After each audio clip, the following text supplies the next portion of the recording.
あなたの知らないアゼルバイジャンの歴史、紹介していきます。皆さんは永遠の火が燃え続ける国があることをご存知でしょうか？実はアゼルバイジャンは地面から自然に炎が噴き出す不思議な土地として古代から火の国と呼ばれてきたんです。なぜこんな現象が起きるのか。そしてこの特異な自然現象がどのようにこの国の運命を決定づけたのか。今日はその謎に迫っていきます。カスピ海の西岸、コーカサス地方に位置するアゼルバイジャン。面積は約86,600平方キロメートル。これは日本の北海道より少し大きいくらいです。でも、この比較的小さな国がなぜ2500年もの間、ペルシア、アラブ、トルコ、ロシアといった大国に狙われ続けたのでしょうか。実は、この国には世界の歴史を動かすある資源が眠っていたんです。それが何か皆さんは想像できますか？この国を理解する上で重要なのは、まず国名の由来です。アゼルバイジャンという名前、実は火の守護者という意味なんです。アゼルはペルシア語で火、バイジャンは守護者を意味します。つまり国の名前自体が火の国を表しているわけです。では、なぜ火がそれほど重要だったのか。今から約2500年前、ここで始まった壮大な物語を紐解いていきましょう。紀元前6世紀、今から約2600年前のことです。当時、この地域を支配していたのは古代ペルシア帝国でした。ペルシア帝国、つまり現在のイランを中心とした巨大な帝国ですが、その領土は西はエジプト、東はインドまで及ぶ、当時、世界最大の帝国だったんです。そして、このペルシア帝国の国教がゾロアスター教でした。ゾロアスター教、いわゆる廃家教とも呼ばれる、この宗教は、火を神聖なものとして崇拝する宗教でした。なぜ火を崇拝したかというと、火は善の象徴であり、闇や悪を追い払う力があると信じられていたからです。そして、アゼルバイジャンには、この宗教にとって奇跡のような現象がありました。それが、地面から自然に噴き出す炎だったんです。この不思議な現象の正体は、地下に眠る天然ガスでした。天然ガス、つまり地下深くにある可燃性のガスですが、これが地表の割れ目から漏れ出し、何かの拍子に引火すると、永遠に燃え続ける炎となったわけです。現在でも、バクー近郊のヤナルダグ、いわゆる燃える山では、雨が降っても、風が吹いても、消えない炎を見ることができます。古代の人々にとって、これはまさに神の奇跡としか思えなかったでしょう。こうして、アゼルバイジャンは、ゾロアスター教の一大聖地となりました。各地から巡礼者が訪れ、火の神殿が次々と建設されました。特に有名なのが、バクー近郊のアテシュギャーヒハイ神殿です。ここでは、神官たちが24時間体制で聖なる火を守り続けていました。つまり、この時代のアゼルバイジャンは、宗教的に極めて重要な土地だったわけです。しかし、この状況は7世紀に大きく変わることになります。7世紀、アラビア半島で起こったイスラム教が瞬く間に中東全域に広がりました。イスラム教、つまりムハンマドが開いた一神教ですが、この新しい宗教を信じるアラブ人たちは驚異的な速さで領土を拡大していきました。そして642年、ついにアゼルバイジャンもイスラム勢力に征服されたのです。ここで重要なのは、イスラム化といっても、一夜にして全員がイスラム教徒になったわけではないということです。実際には、数世紀をかけて、徐々に改宗が進んでいきました。なぜ人々がイスラム教を受け入れたかというと、一つには、税制上の優遇がありました。イスラム教徒は、ザカートという寄捨、つまり寄付をすればよかったのに対し、非イスラム教徒は、ジズヤという人頭税、いわゆる一人当たりいくらという税金を払わなければならなかったんです。そして11世紀、アゼルバイジャンの歴史にとって決定的な出来事が起こります。中央アジアからセルジューク朝というトルコ系の王朝が侵入してきたのです。トルコ系民族、つまり、現在のトルコ人の祖先にあたる遊牧民族ですが、彼らの到来によって、アゼルバイジャンの言語と文化が大きく変わることになりました。それまでのペルシア語に代わって、トルコ語系のアゼルバイジャン語が広まっていったんです。この時代、アゼルバイジャンは文化的に大きく開花しました。特に12世紀には、ニザーミー・ギャンジャビーという偉大な詩人が登場します。彼の作品、ライラとマジュヌーンは、いわゆるロミオとジュリエットのような悲恋物語ですが、これはペルシア語で書かれながらも、アゼルバイジャンの文化的アイデンティティを確立する重要な作品となりました。つまり、この時代にペルシア文化、イスラム文化、トルコ文化が融合して、独自のアゼルバイジャン文化が形成されていったわけです。しかし、13世紀には、モンゴル帝国の侵攻という大災悪に見舞われます。チンギス・ハンの軍勢は、容赦なく、都市を破壊し、多くの住民が犠牲になりました。その後も、ティムール朝、黒曜朝、白曜朝といった様々な王朝の支配を受けることになります。これらの王朝名を覚える必要はありませんが、重要なのは、アゼルバイジャンが常に他国の支配下に置かれていたということです。そして16世紀、この状況はさらに複雑化することになります。16世紀初頭、アゼルバイジャンに新たな支配者が現れました。サファビー朝ペルシアです。この王朝の特徴は、シーア派イスラム教を国教としたことでした。シーア派、つまりイスラム教の中でも預言者、ムハンマドの娘婿、アリーの子孫を正統とする宗派ですが、これは周辺のスンニ派諸国とは異なる選択でした。実は、現在のアゼルバイジャン人の約 85% がシーア派なのは、この時代の影響なんです。一方、西からは、オスマン帝国という巨大な勢力が迫ってきました。オスマン帝国、いわゆる現在のトルコを中心とした大帝国ですが、彼らはスンニ派イスラム教を報じていました。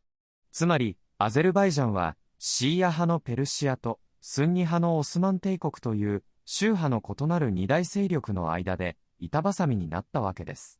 両国にとってアゼルバイジャンは相手国への侵攻ルートとして、また緩衝地帯として戦略的に極めて重要な土地でした。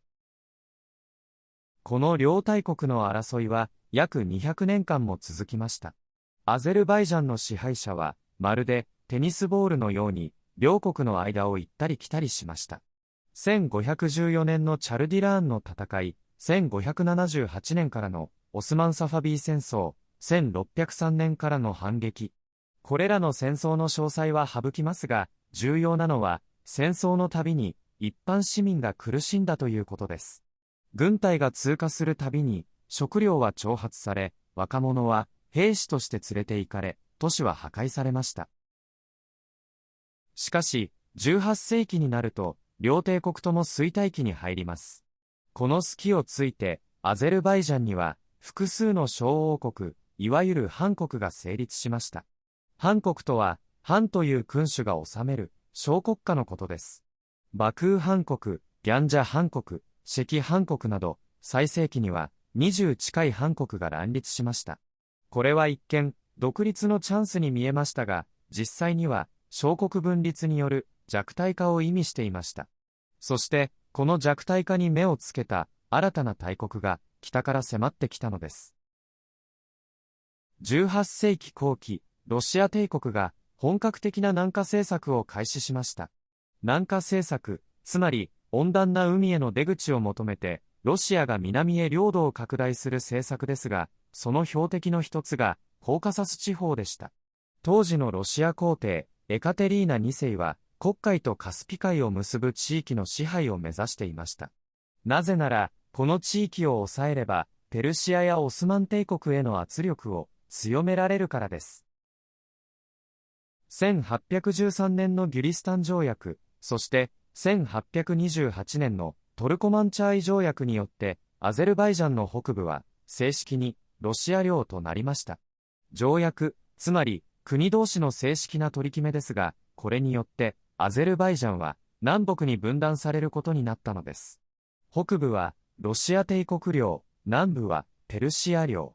この分断は現在まで続いており、イラン国内には今も多くのアゼルバイジャン人が住んでいます。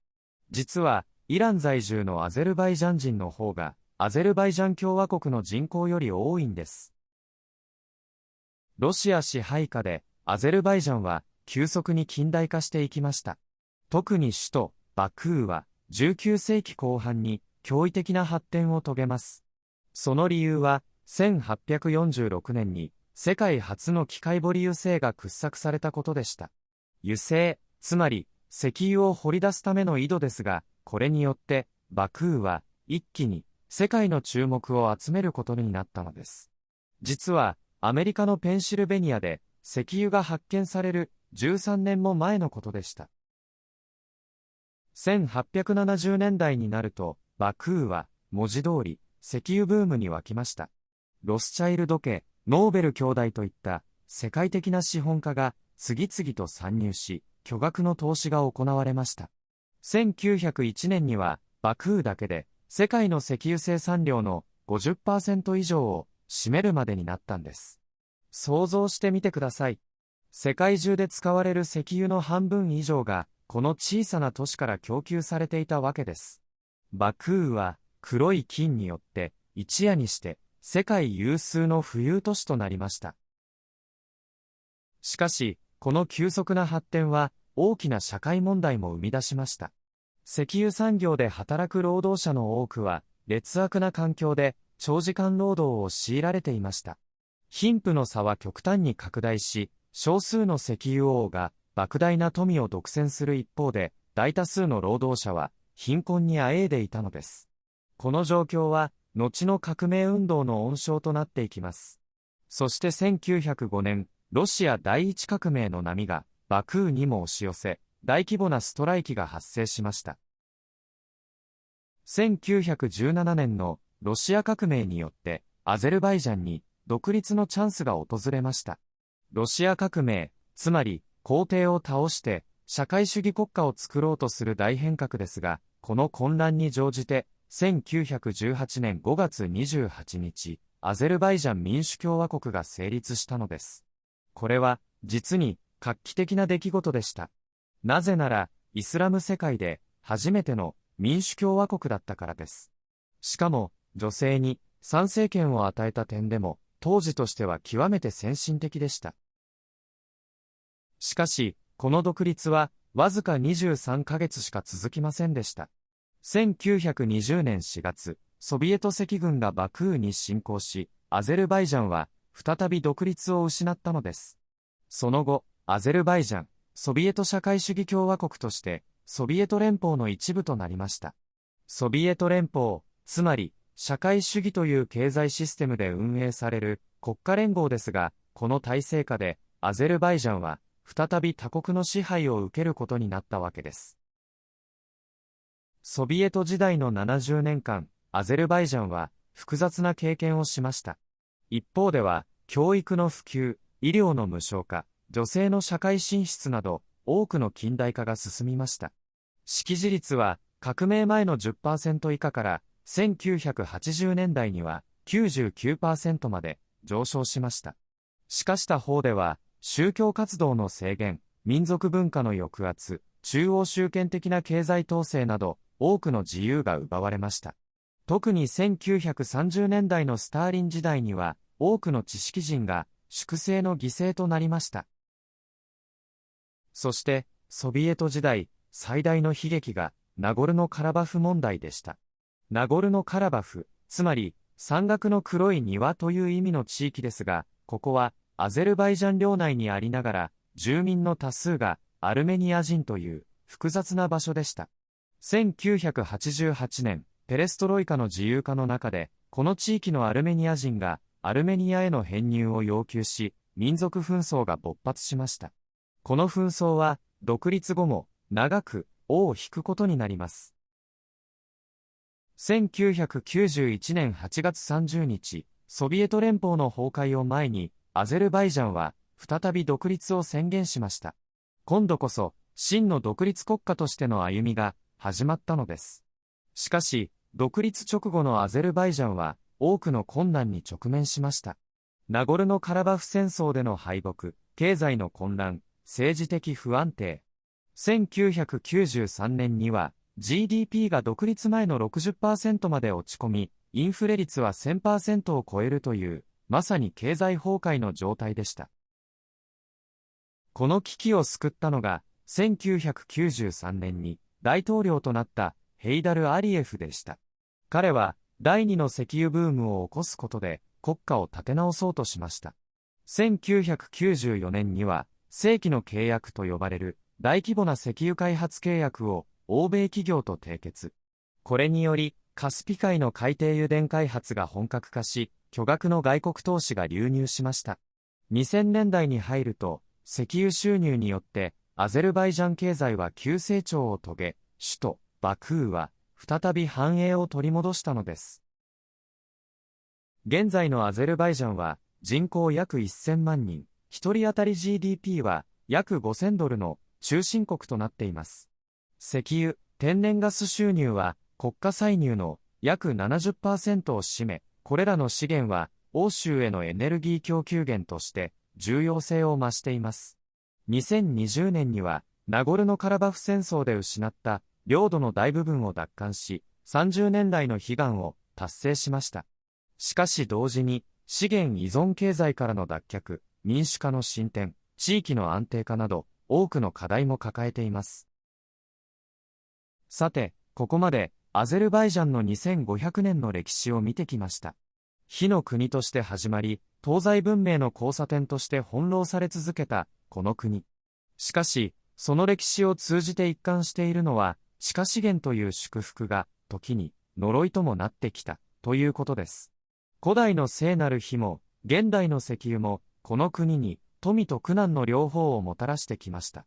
これこそが、アゼルバイジャンという国の本質なのかもしれません。